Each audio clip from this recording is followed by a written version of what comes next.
It was a humid Friday night, and the bar was alive with the usual mix of chatter, laughter, and the occasional clink of pool balls from the back room. Nestled at a corner table, a man sat alone, quietly nursing a glass of whiskey. His broad shoulders and calm demeanor didn't demand attention, but there was a quiet strength in the way he carried himself.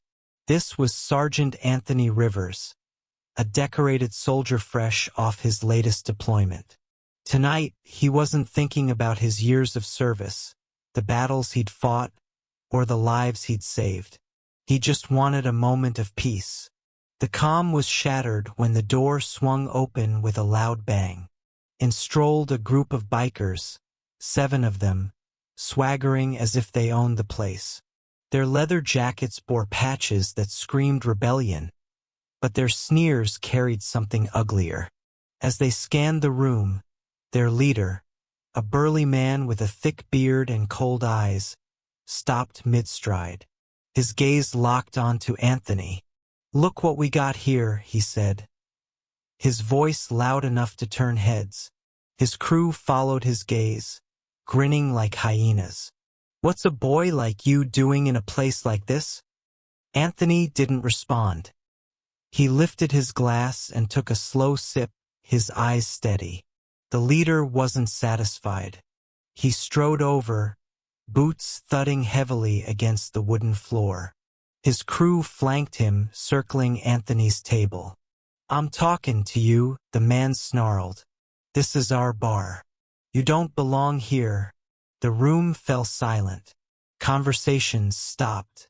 Even the bartender, a grizzled man with a military tattoo on his forearm, froze in place. Anthony calmly set his glass down. "I'm just here for a drink," he said, his voice even, his gaze unflinching. "Oh, you'll leave," the leader sneered, leaning closer. "Unless you want to find out what happens when you don't." Anthony stood slowly, towering over the man. His height and muscular build seemed to shrink the biker leader for a moment, but his arrogance held. "I didn't come here to fight," Anthony said, his voice low but firm. "But I've faced worse than you in places you can't even pronounce. If you think I'm scared of a few loudmouths, you're wrong." The leader laughed, though it sounded more like a bark. "You got a smart mouth, soldier boy. Let's see if it's as tough as you think it is." One of the bikers lunged forward, trying to shove Anthony. Big mistake. With lightning-fast reflexes, Anthony sidestepped, grabbing the man's wrist and twisting it until the biker yelped in pain. In one fluid motion, he released the man and stepped back, his movements precise and deliberate. The leader's face turned red. "You think you're tough? Huh?" he growled, pulling a knife from his jacket. Gasps echoed through the bar. Before the situation could escalate, the bartender stepped out from behind the counter, slamming a baseball bat on the bar with a loud crack. "That's enough," he bellowed, his voice echoing through the room. "That man's a soldier, a hero.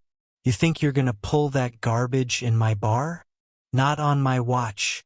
The leader hesitated, his grip on the knife faltering. Patrons began standing up, one by one, moving to stand behind Anthony. "You better leave," one man said, his voice firm. Yeah, another chimed in. "We don't want your kind here." Realizing the tide had turned, the leader spat on the floor. "Let's go," he muttered to his crew, shoving his knife back into his pocket. The bikers filed out, their bravado deflated. As the door slammed shut, the room erupted in applause.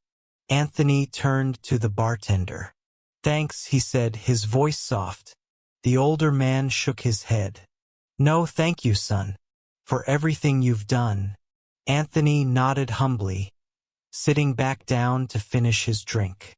The night resumed, but something had changed.